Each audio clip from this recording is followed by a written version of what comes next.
In this video, we're going to look at how to upload a video to YouTube using the right settings so that you can maximize your views. Let's get into the video. Step number 1, make sure you log into your YouTube account. If you don't have a YouTube account, make sure you create one. Many people have Gmail, so if you do have a Gmail, chances are you just have a YouTube account, and you might have to just go to YouTube and you realize that you have a YouTube account, or you create one. If you are logged into your YouTube account, I'm going to use my account as reference. But before we continue, please subscribe to my YouTube channel for how to grow on YouTube and for how to learn how to make video the right way. Once you are logged into YouTube and you're on your YouTube page like this, go to the right top corner here where you can see your YouTube logo or icon. Mine is my face here, so I'll click on it like so. And when I do click on it, I'll click on YouTube Studio. The moment you have a YouTube account, you're going to have this option called YouTube Studio here, and I'll just click on it like this, and then I'm on my way. I have some videos already posted, so that's where you can see the analytics and everything showing up right here. If you look at the top right corner here, you can see there's an arrow pointing up here that shows upload your video. You can also see live sign here that says go live, or you have this option that says create a post. That's when you post to your community page. That will kind of appear on YouTube when you are scrolling. Or you can also see the plus with the create beside it. If I click on that, it gives me all the options here to upload a video, go live, create post, new playlist, new podcast. But I'm going to click on upload video. I click on that, and then I'm asked to select the file. Well, you can drag the file from Windows Explorer. Let me do that. Let me take that option. Let me go look for a video. Or you can just click on select file like so, and you can just choose a video. In this case, I'm going to go to my downloads and I'm going to select the file that I want. And the thing is that YouTube accepts many file types, so compatibility is usually not a problem, but I would recommend that you keep your videos in MP4 format just for the best of compatibility. I found a video and I'll just click on upload. And the moment the video starts uploading, we get to step number 3, where we are going to fill out the details that we need. For the title, you are required to put a title here. I'm not going to go so much about title, but what you can do is make sure you get something very attractive that can cause people to click on it. And then you have your description. This place is usually taken for granted, but in this place, the algorithm kind of goes through your description just to see what your video is about. So if you don't write a very good description about what your video is about, you're kind of losing out. So you want to be very descriptive as well. It's called description for a reason, right?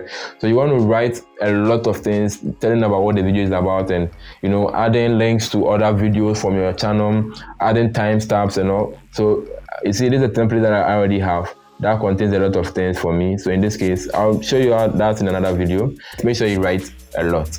Then going down here, I'm going to have what we call thumbnail. So once the video is uploaded, YouTube automatically selects some shots from the clip for your thumbnail. So if I click on this, it becomes a thumbnail. If I click on this, it becomes a thumbnail. If I click on this, it becomes a thumbnail.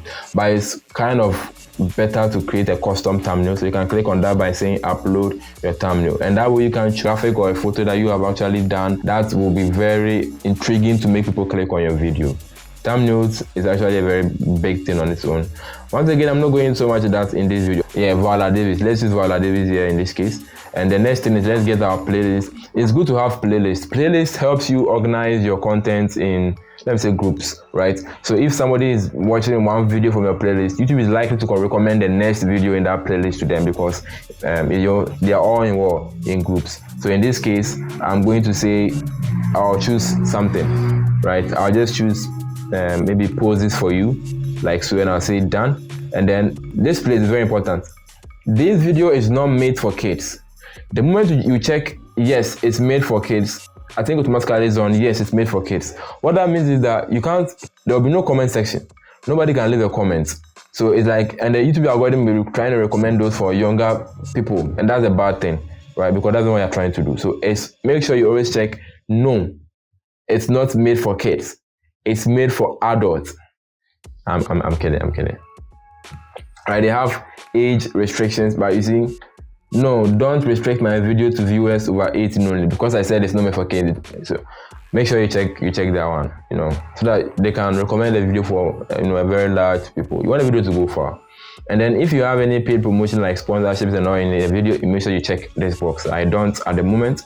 Now the next thing is to your tag section. You want to make sure you add tags that are relevant to the video. So in this case, if it's a video about retouching, I'll usually add my name just to help with my branding and my SEO as well. And then I'll start adding, you use a comma to separate the tag. So I'll just say Photoshop, how to edit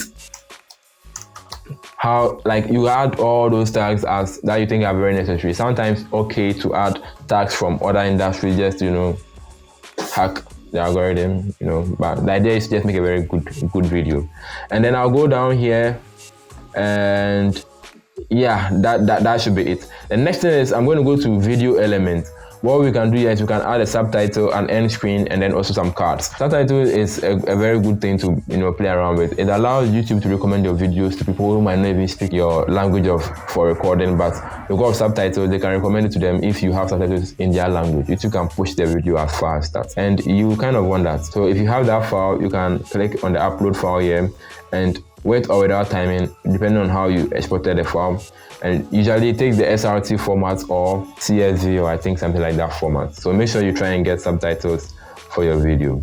And then you can go to an end screen. If you add an end screen, what happens is that the end screen will show at the latter part. So like so, right? So you can choose to add. If I add this, you can put the video type that you want on here.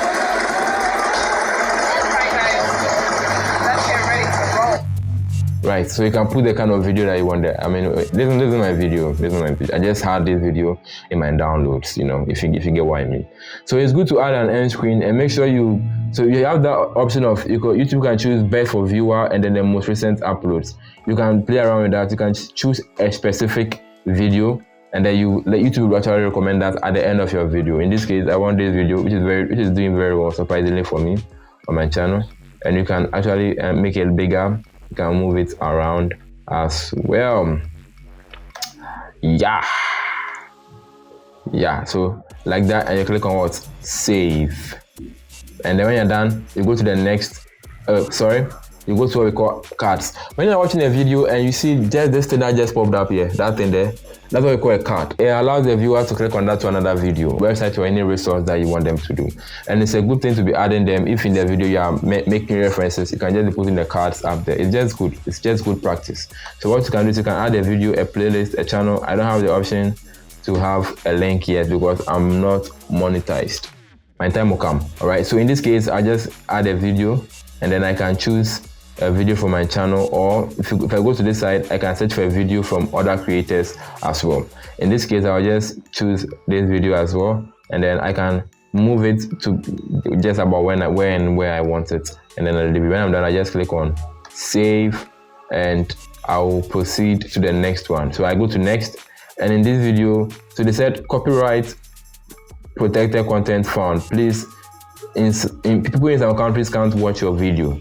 It's not really my content, so I'm not worried. But make sure you actually use your content, and if you have any audio in there, just make sure it's a copyright-free audio, and don't take someone's content. You can go next like so, and then you have the final step. You have the visibility, so you can schedule. What scheduling does is that it allows you to choose a future date where the video will go up by itself, and you don't have to do it manually. So I can choose to have the video go up tomorrow, that's Friday, and I can choose the time as well. Kind of cool, you know. And please don't do this set instant premiere. If you click on the set instant premiere, your thumbnail will be showing up there, and then they'll say they'll be telling your viewers video to go up by this time. Only do that if it's for some kind of programs, like maybe a podcast or something where your viewers are kind of waiting for that. But if not, don't do set instant premiere. If you come to the save or publish, we have private, unlisted, and public. Now private is only you and people you choose can watch your video. So you can have a video posted to YouTube, but it's not available for the public. So only you or people you are selected to watch can watch that particular video. Unlisted means that anyone with the link can watch your video.